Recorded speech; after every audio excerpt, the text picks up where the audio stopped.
ये कहानी इलाहाबाद शहर के मोहब्बतपुर गांव की है। ये गांव बहुत ही खुशहाल गांव है। इस गांव में एक प्राथमिक विद्यालय है जहाँ के सभी बच्चे बहुत ही होनहार हैं और उनमें एक है हर्ष और उसका एक छोटा सा दोस्त टिल्लू।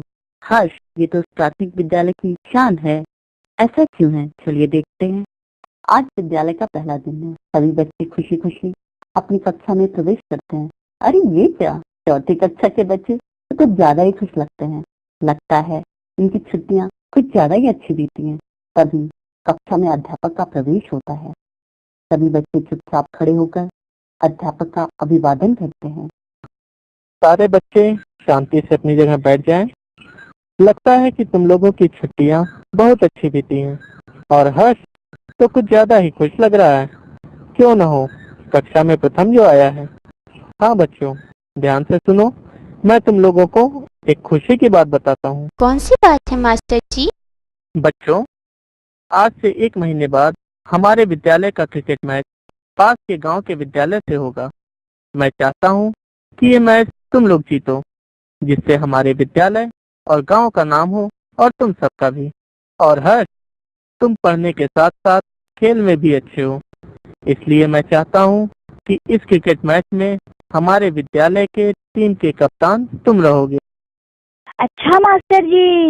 बच्चों, तुम लोग कड़ी मेहनत और अभ्यास से ये मैच जीत सकते हो, इसलिए आज से ही अभ्यास करना शुरू कर दो। आज शाम को तुम सब पास वाले मैदान में आ जाना। जी अच्छा मास्टर जी। सारे बच्चे शाम को क्रिकेट का अभ्यास करने के लिए आ जाते हैं। अरे ये क्या, रजत तो पहले ही गेंद में आउट हो गया। वो बहुत सुस्त सा लग रहा था। अरे श्याम, तुम कैच क्यों नहीं कर रहे हो? मास्टर जी, मुझे शाम होते ही कुछ साफ नहीं दिखता। अगर हम ऐसे खेलेंगे तो इस मैच को नहीं जीत पाएंगे। इन बच्चों की तो सेहत ही ठीक नहीं लग रही है, तो ये खेल कैसे पाएंगे? विरोधी टीम तो इनसे ज्यादा मजबूत है। लगता है हम ये मैच हार जाएंगे। तभी हर्ष ने अपनी पारी में पहले ही गेंद पर छक्का मारा। शाबाश हर्ष, मुझे तुमसे यही उम्मीद थी। पर फिर तुम्हारे अच्छे खेलने से टीम तो नहीं जीतेगी। सारे बच्चे बहुत थके थके और सुस्त हैं और शाम को तो शाम होते ही कम दिखाई पड़ता है। बेटा, अब इनके लिए क्या उपाय करें? इसका उपाय है मास्टर जी।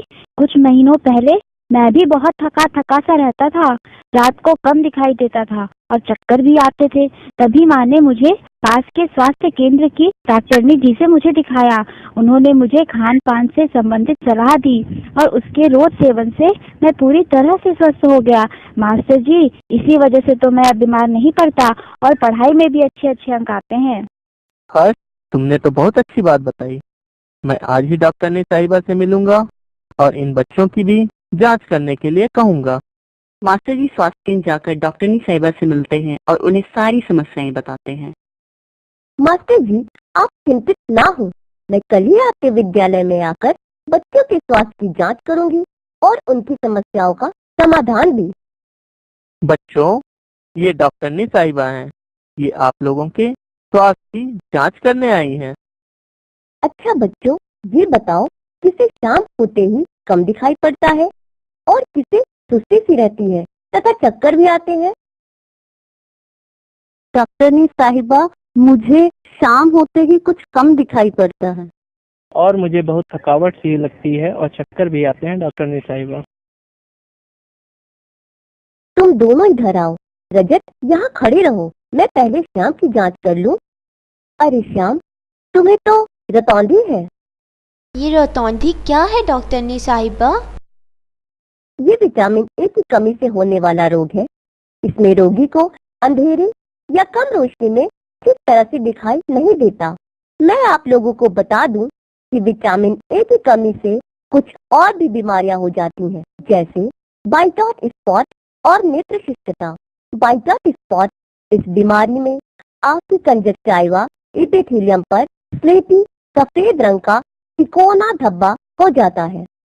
और नेत्र शुष्कता कौन सी बीमारी है डॉक्टर जी? बच्चों, जब विटामिन ए की हीनता बहुत अधिक समय तक हो जाती है तो नेत्र शुष्कता की बीमारी हो जाती है। इस बीमारी में आंख की कॉर्निया झिल्ली टूट जाती है तथा सूजन आ जाता है। इसके कारण आंखों में धुंधलापन छा जाता है। इस बीमारी का क्या उपाय है? बच्चों, विटामिन ए युक्त आहार प्रतिदिन के भोजन में शामिल करने से इन बीमारियों से निजात पाया जा सकता है। विटामिन ए आंखों की रोशनी के लिए आवश्यक होता है तथा ये दस्त और निमोनिया जैसे जानलेवा संक्रमण से हमारी रक्षा करता है। विटामिन ए युक्त आहार कौन से होते हैं डॉक्टरनी साहिबा? बच्चों, ध्यान से सुनो। विटामिन ए 2 रूपों में पाया जाता है, रेटिनॉल तथा बीटा कैरोटीन। रेटिनॉल केवल जंतुओं से प्राप्त होने वाले आहार जैसे दूध तथा दूध से बने हुए पदार्थ, खोया, घी, मक्खन, पनीर, अंडा, मांस, मछली आदि। आहा, मुझे तो दूध, मक्खन, पनीर, अंडा आदि सभी चीजें बहुत पसंद है। बीटा कैरोटीन युक्त आहार कौन से हैं डॉक्टरनी साहिबा? बीटा कैरोटीन वनस्पतियों से प्राप्त होने वाले आहारों में पाया जाता है, जैसे गाजर, कद्दू, आम, पपीता, संतरा, पके हुए टमाटर, पालक, चौलाई, पत्ता गोभी, मेथी, मूली की पत्तियां, धनिया की पत्तियां, पुदीना आदि। आहा, गाजर, कद्दू, आम, पपीता, पालक, चौलाई, पत्ता गोभी, ये तो सभी मेरी पसंद वाली चीजें हैं। अब तो मैं जंतु तथा वनस्पति वाले दोनों आहार खाऊंगा। डॉक्टरनी साहिबा, क्या इन आहार को खाने से विटामिन ए की कमी नहीं होगी? बिल्कुल सही कहा श्याम, इन आहारों को खाने से विटामिन ए की कमी नहीं होगी। अब मैं जंतुओं से प्राप्त होने वाले आहार तथा वनस्पतियों से प्राप्त होने वाले आहार दोनों को भोजन में शामिल करूंगा।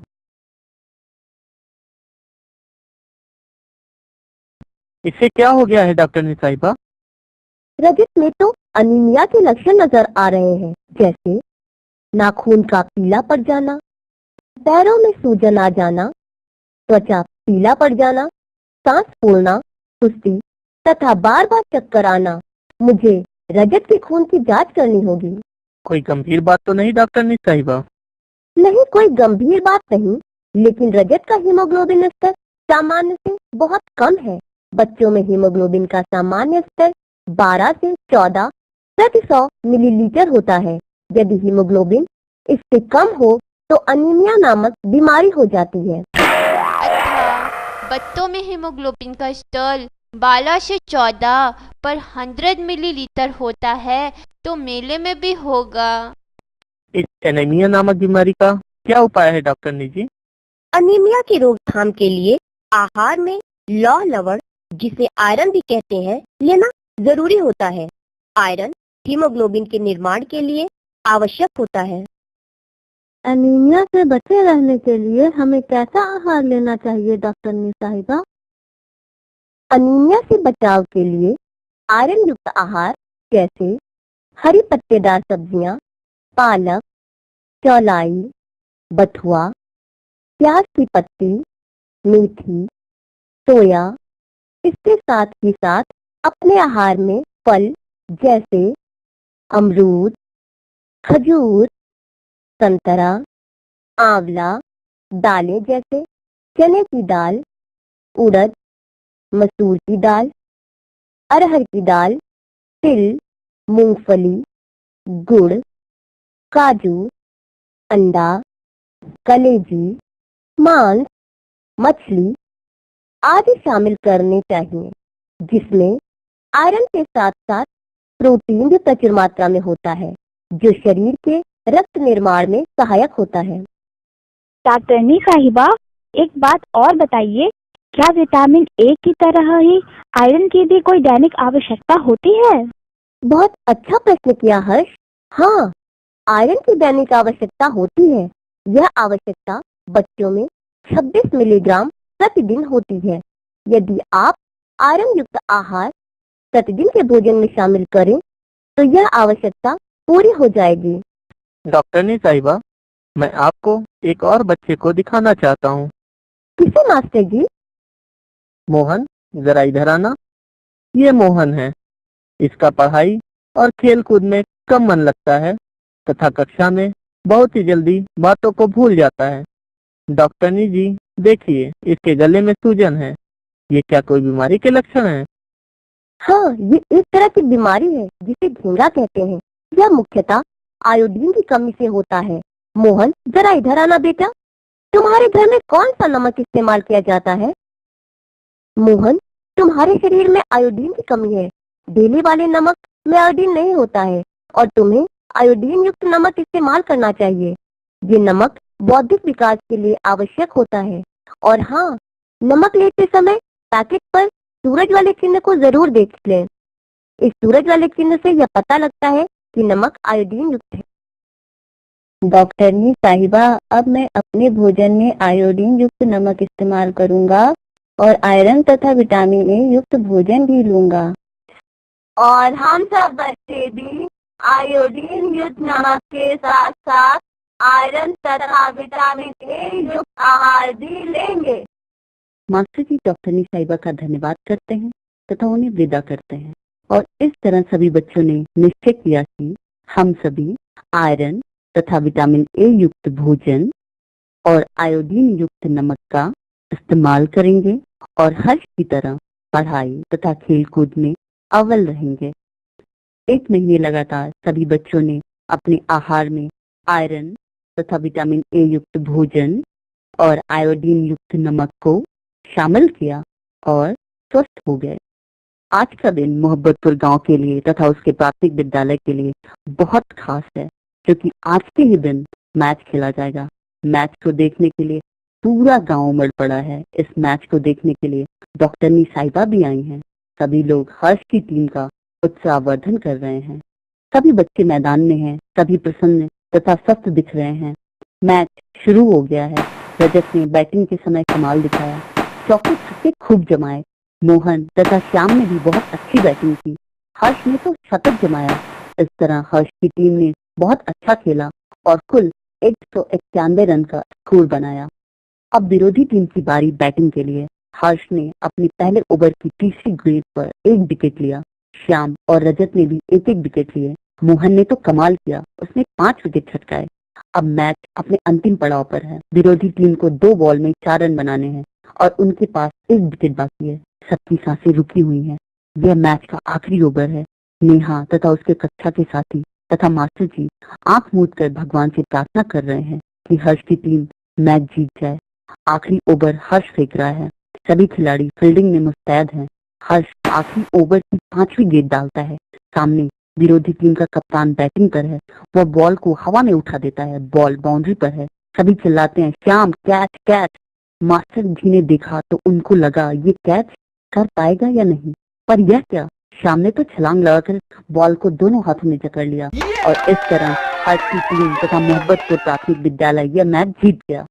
शाबाश मेरे बच्चों, तुम सबकी कड़ी मेहनत रंग लाई और हम ये मैच जीत गए। मगर यह जीत बिना हर्ष और डॉक्टरनी साहिबा के मुमकिन नहीं होती। डॉक्टरनी साहिबा के चमत्कारी आहार का ही यह चमत्कार है कि हम यह मैच जीत गए। तो ये थी डॉक्टरनी साहिबा तथा हर्ष की समझदारी। मगर अब है आपकी समझदारी की बारी।